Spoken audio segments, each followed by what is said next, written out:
So now let's see how we can work around with tile effect inside of Corel Draw. So over here I have an image and let's say I want to apply tile effect to it. So in order to do that, you need to go around onto the effects menu and then go around onto distort, and then you can choose tile right here.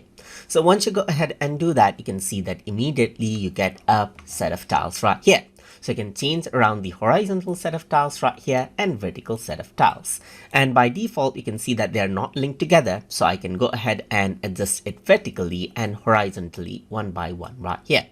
So what you can also do is you can lock them out. So now once you do that, what happens is that the tile is actually repeated out, as you can see right here, just like this as well. You can also go ahead and overlap out the tiles together as well, just like this, or drag the slider to create a seamless effect, as you can see, just like this as well. So that is how you can go ahead and overlap it out as well.